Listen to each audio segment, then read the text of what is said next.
News drives markets, and every day, Montel's experienced reporters are on top of the stories that shape European market developments. Can you afford to miss out? Go to montelnews.com for the latest price-driving stories and a free trial.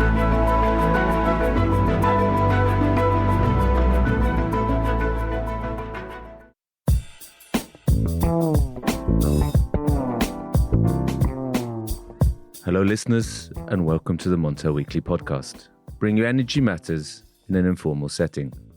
In today's pod, we delve into the current high price levels in energy markets across the globe, although our focus will be mostly on EU power and gas prices. What's behind the bull run? How long could it last? And what are the implications for companies and policymakers? Joining me, Richard Sverrisson, are my colleagues Olav Vilnes, editor Nordics, and Nathan Witkop, correspondent Germany. A warm welcome to you, Olav and Nathan. Hi, Richard. Thank you. I'd like to turn to you first, Olav. We're both old enough to remember, and we're working at Montel during previous bull runs or commodity super cycles. Are we back to 2007, 2008 in your view? Yeah, that's a very good question. It seems a bit like that. I mean, we have been used to this in periods. Everything looks very bullish, and at the moment, definitely. I mean, you've seen sharp rises across the curve, really, on coal, on gas, on carbon and power.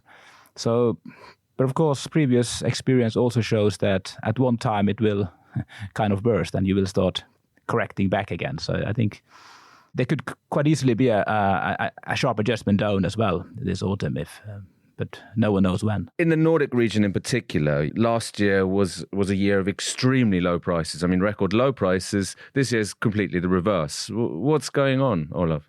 What are you hearing in the market? Yeah, I think everyone is quite they're very surprised by this sharp turnaround. I mean, when we spoke to people last autumn, they said it would be cheap for at least a couple of years. A lot of new renewables coming online, a lot of hydropower in storage. So people did actually, from a hydropower perspective, they were quite depressed. I mean, they thought, okay, prices will stay low now for a long time. And then we just go some months, and then it's probably they're heading for the best year ever this year in the Nordic region, some of the power producers. So it's quite remarkable. In terms of the profits, they've really seen some of the companies posting very good half-year financial results. Yeah, and I think particularly those that are very much focusing on hydropower, like Statkraft, for example. We saw Statkraft's first 6 months result. It more than trebled from the flexible production unit in that period compared to the previous year. Some of the companies are probably a little bit more cautious, hedging higher volumes. You saw the likes of Vattenfall, Fortum, Uniper last year didn't see the same fall in profits when prices fell because they have a relatively high hedging degree. So I think particularly those that hedge quite low hedging levels, focusing very much on hydropower, they are really the winners this year. Because if you're confronted with prices at €2 a megawatt hour or to 5 and you hedge at 10 or 20, you'll be kicking yourself this year. You probably will, but I think last year it's quite a funny story, that one. There's one of these utilities in Western Norway. It's called SKL. I think they have like a policy of not really hedging any production, and they produce several terawatt hours a year. And last year everyone was kind of criticizing them. Why are you not hedging? I mean, you get this kind of what are they doing? But this year, of course, you also have the benefit of that strategy of being open in the market. So yeah. So they're the ones smiling now. Yeah. So Nathan, if I could turn to you on the continent, what's happening here in terms, for German utilities or in the gas markets? Well, I think just to back up a bit and join in on what you were both discussing there, I mean, I think some of the surge we've seen in prices this year, it's kind of linked to separate but coincidental pressures on carbon, gas, and coal, as well as lower renewable energy generation, especially in Germany with disappointing wind levels, as well as an international rebound from COVID. So there are exceptional circumstances behind this rally. I think a lot of people were anticipating a rally this year around the world, but the extent of the rally has really caught people by surprise.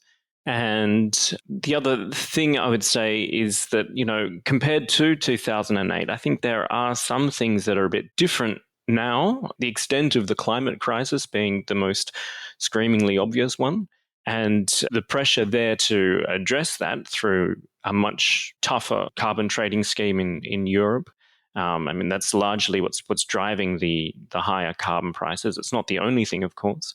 But at the same time, yeah, I think with gas specifically, yes, we have some, I think, short-term pressures that are really pushing gas prices up now. And when you look at the shape of gas prices into the future, you can see that there is a sharp drop-off expected by next summer. And that sort of tells you that there is an expectation that a lot of the supply constraints that we've had this year should ease from next year.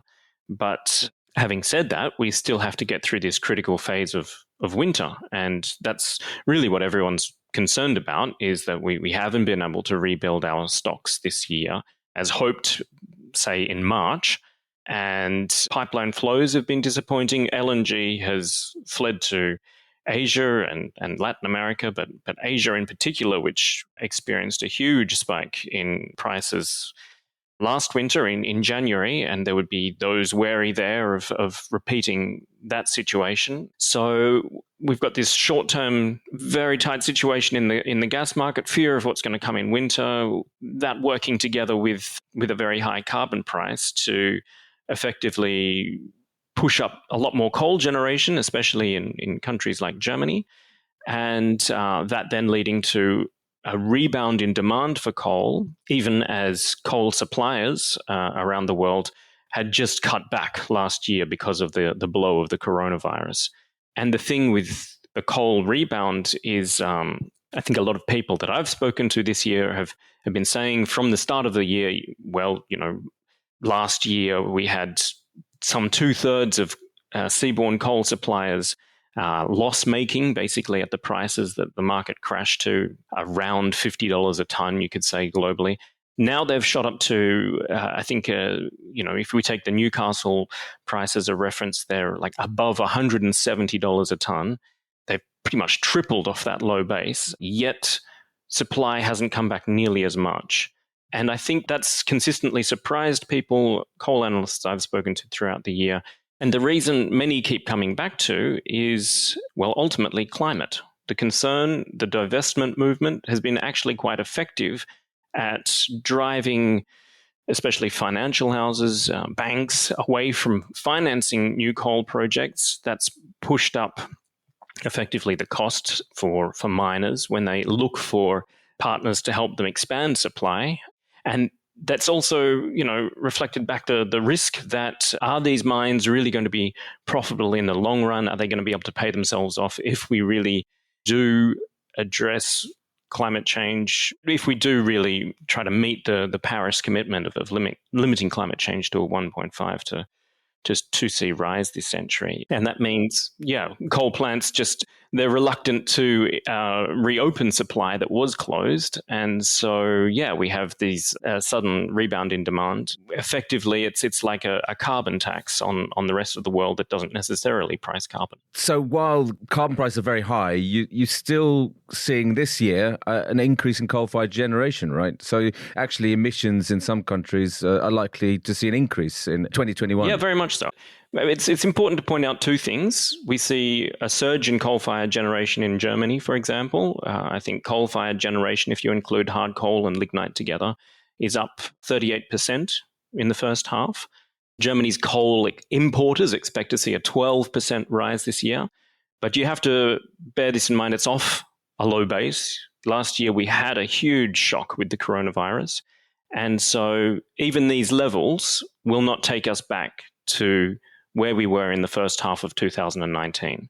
And you also have to remember that in Germany, we've got a coal phase-out schedule.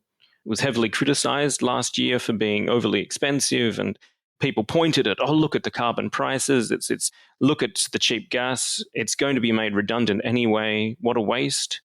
But actually, this year, it's looking like a very good insurance policy, because we have coal rebounding despite very high record carbon prices, around 60 a ton.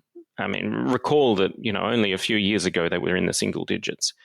And it was hoped that at 30 a ton, that would be enough to drive out vast amounts of coal. I mean, we've got double that now. And in fact, lignite generation, the most emissions intensive source of coal, has shot up even more than hard coal, because it is still competitive And it will remain competitive as long as hard coal and gas prices are very high. Effectively, as long as those are high, they set high power prices, and the margin that's left over for lignite generation after carbon costs is enough to keep it alive and actually do quite well and keep it ahead of these other sources of generation on the price curve for determining who gets to go first.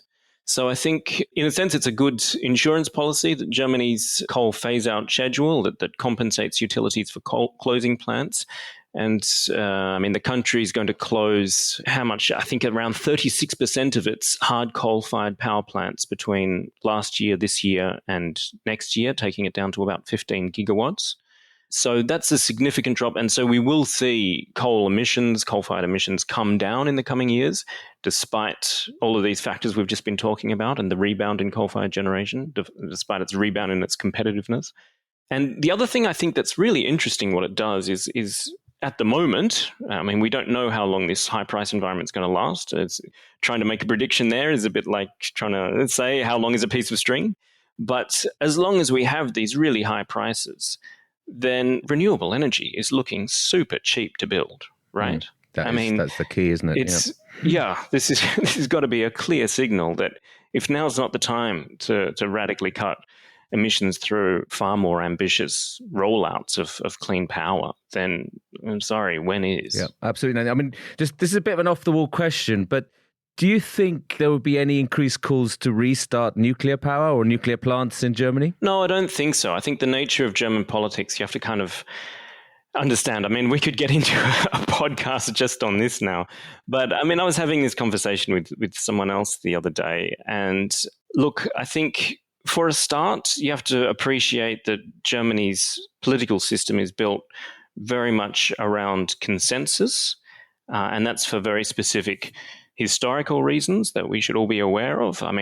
There was a clear aim after the Second World War to build a system that could not allow another dictator to come to power the way that Hitler did. So the system it's very hard for one party to have a winner-takes-all success following elections. In fact, it is pretty much impossible.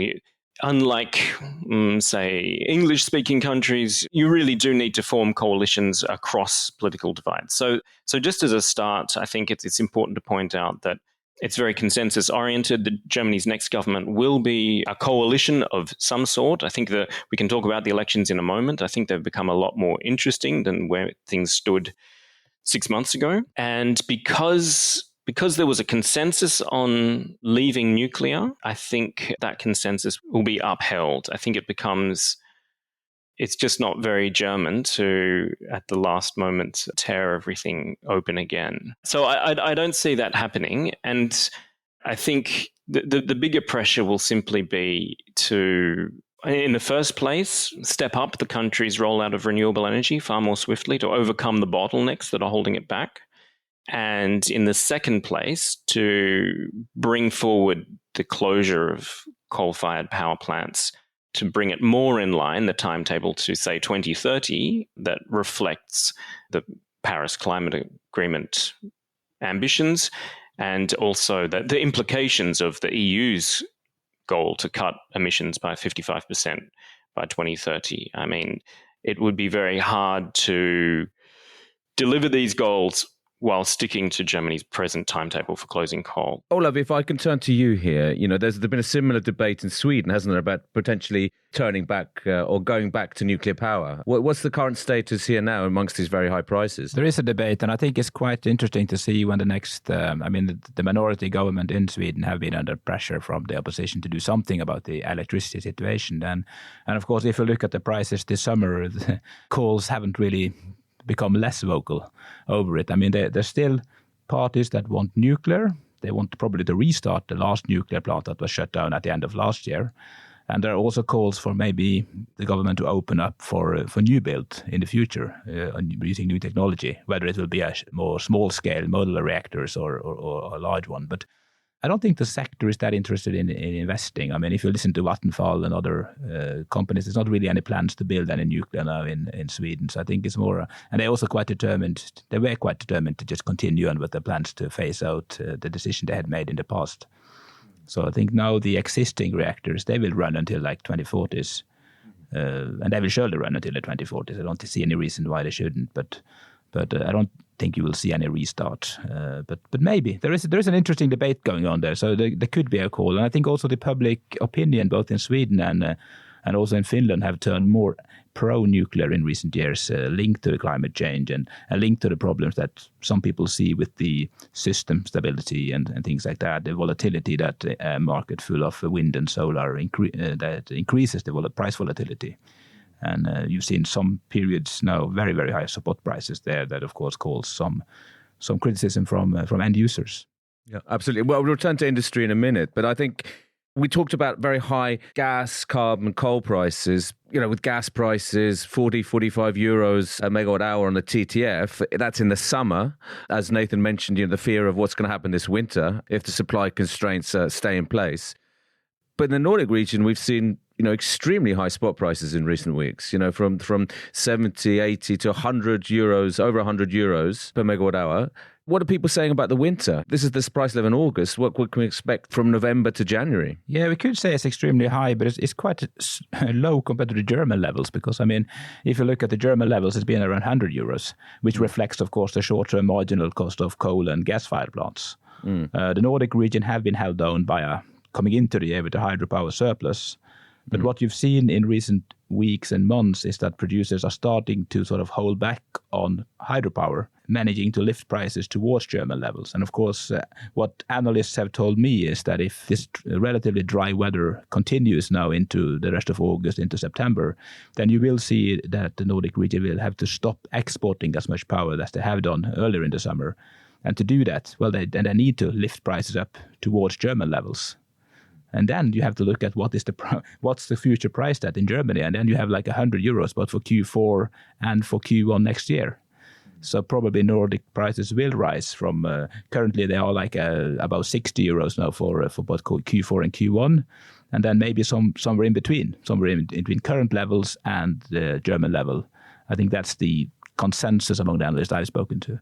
Yeah, some price zones have already seen over 100 euros in the Nordic region, like Sweden in this week. Yeah, and we have, of course, that's a very important point. Of course, you have the 15 bidding zones in the Nordic region, which of course makes it some of the regions that have a more tight supply-demand balance and also have borders with Germany, they have seen higher prices, like Denmark and like southern Sweden. And I think also southern Norway will have higher prices. We just have to remember the UK cable that comes online now in later this autumn will, of course, draw 1,400 megawatt of exports into a market that is even higher priced than the German one. So I think the outlook is extremely bullish at the moment for the Nordic region, definitely. And you have the other nuclear card, Olkiluoto, our old friend Olkiluoto 3, is delayed, coming back as well. And that's another additional bullish factor, right? It is, because I think they expected the trials to start earlier this autumn. Now it was postponed until November. And I think the commercial launches will be late April next year. And everyone who have followed the Olkiluoto saga and are old enough to remember when they started, then of course they know that there could be more delays coming. But I think now at least it is finished now. It's just about testing and so on. So probably this plant will come and it will dampen prices when it comes online. But probably not this winter and probably not in the early winter. And that, of course, that's when prices can peak. So that's probably also a concern for the short-term curve. You mentioned end users, Olav. You've spoken to industry, both in the Nordic region and outside the Nordic region. What are they currently saying? I mean, how sustainable are these high prices for the region's heavy industry or power-intensive sectors? Yeah, I spoke to some of them, and I know that just a year ago, I remember a representative of Alcoa, a large aluminium producer, was taking part in the Nordic Energy Day and was very happy about the market because prices were very low. It was a competitive market. And they still like the market, but in a way now with the current prices, they just told me that if prices stay at 60 euros, then they will sort of that will remove their competitive advantage of being located in Norway because that's low power prices. It's always been a competitive advantage across the Nordic region to have low power prices. And now, of course, if prices rise to these kind of levels, then it will no longer be that. And that's, of course, a concern for them. They are, of course, shielded. Most of them have hedged themselves through power purchase agreements and other deals. So they won't suffer very much today. But of course, if it continues for a longer period, then it will be problematic for them. The EU has this great policy of, or the idea of the measure, the carbon border adjustment mechanism, the CBAM or the carbon border tax, which it plans to implement by 2025 or 2026. And it would be a shame if there was no industry left to shield from the carbon prices because of the electricity prices, right? Definitely, and that's also what the European Association of Large Industrial Energy Users, IFEX, said earlier this week, was that, of course, there is this, the carbon border adjustment mechanism is also a bit divisive among industries, because it's probably not very good for export-oriented industries, because what they then risk is retaliation. So it can close their markets in a way. It's probably better for those that are focused on imports. So they want to just keep the current mechanisms as well, just a scheme that compensates them for higher energy costs, the one that gives free allocation to some sectors that are subject to international competition. Some also want to sort of reform the ETS and stop the stability reserve, which has, of course, been a main contributor to the rise we've seen in carbon prices over the last few years. And I think the main reason, of course, is that what can politicians do here? I mean, they can't really do anything with the gas prices or the coal prices, but they can do something with the rules on the emissions market, which is a political market. So there will probably be some more pressure now from lobby groups that are concerned about high prices against the carbon market. But that's always been a debate in Europe. What's a tolerance level for a high carbon price? Now it's 58. Is that the limit? Should it be even higher? I mean, that's of course, will be interesting to follow. They're very important questions. Nathan, I mean, always when you get these periods of very high prices, there is a risk of political intervention, as Olav just mentioned, with maybe pressure on reforming the ETS or putting in places ways to alleviate the effect for industry. There's also the issue of full poverty, which is a real issue. We've talked about industry, and we've heard some noises coming from some countries in Europe about putting in place or maybe making some changes to the market structure, introducing a cap on prices. What are you hearing, or what do you think there's a realistic risk of political intervention in the wholesale energy markets? Yeah, I think intervention in some way or another is inevitable. And it's almost like you can't really have it both ways. You can't really say, oh, we need more markets, and then expect fair or non-disruptive outcomes if you rely purely on price signals. I mean, if we look at how constrained we have to make carbon to meet our climate objectives, and if we were just to translate that purely into prices, then we would bring about the shocks that everyone is so concerned about. And I think the EU is very attuned to not wanting to let these shocks either produce yellow vest movements or a reaction from people hurt and disrupted by this, especially people who are already poor and worst placed when it comes to heating their homes or driving somewhere to work. But also, it's industry. It's signaled very loudly that it's aware of these concerns. But it's also between a rock and a hard place. And I think what that ultimately it means is the more we intervene, the more we make the EU ETS less relevant as a mechanism, which I don't necessarily think is a bad thing. I would be stoned by half the people who listen to the podcast perhaps for saying such types of things. Slightly controversial, yep. Yeah. I think it's, in a sense, it's inevitable that we'll bring about more intervention, because if we do let prices spike to the levels that they would be needed to spike to prompt the changes that we need, then we would bring about a countermeasure either from industry or either from the streets.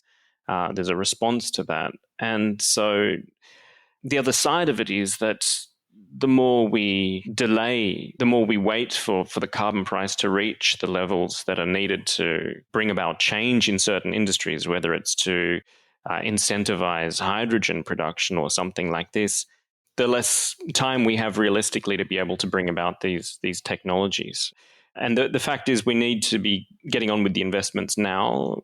Business says it wants planning security. And if you want to give planning security, then you have to, in a sense, reach past the carbon market and start to come up with all kinds of other tools that end up watering it down in terms of things like the proposed carbon contracts for difference. As far as I understand, if, say, a steel producer considering an investment in hydrogen says, well, look, we would need a carbon price of 130 euros a tonne to justify that, but, carbon prices on the carbon market are 60 euros a tonne.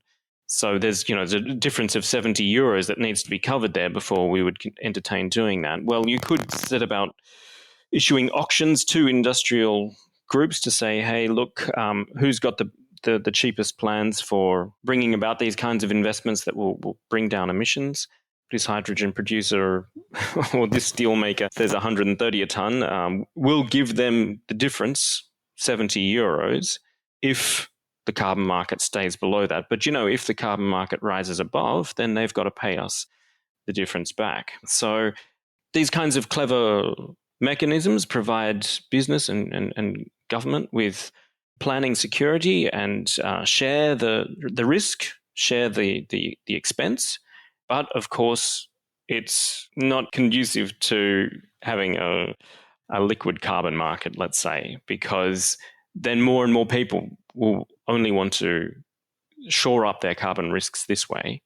And you don't really have the market itself. You don't need to have all of these companies entering into the carbon market to hedge their future needs. So, the long and short of it, I think there are no non-radical futures. We either make massive changes to get us onto a path that aligns with the emissions reductions we're aiming for, or we keep on carrying on as we currently are, and massive changes are coming our way one way or another. Absolutely. And I think we've got quite a roller coaster ride ahead for the coming weeks and months. So, Olav and Nathan, thank you very much for a fascinating discussion. And I think, we'll keep on watching these markets and these price levels, and we'll come back at a later date and discuss it in more depth. So thank you very much, guys. No worries. Thanks. So, listeners, you can now follow the podcast on our own Twitter account, aptly named the Montel Weekly Podcast. Please direct message any suggestions, questions, or, let us know if you think you have a good idea for a guest on the show. You can also send us an email to podcast@montelnews.com. Lastly, remember to keep up to date with all that's happening in energy markets on Montel News. You can subscribe on Apple Podcasts and Spotify, or wherever you get your podcasts from. Thank you and goodbye.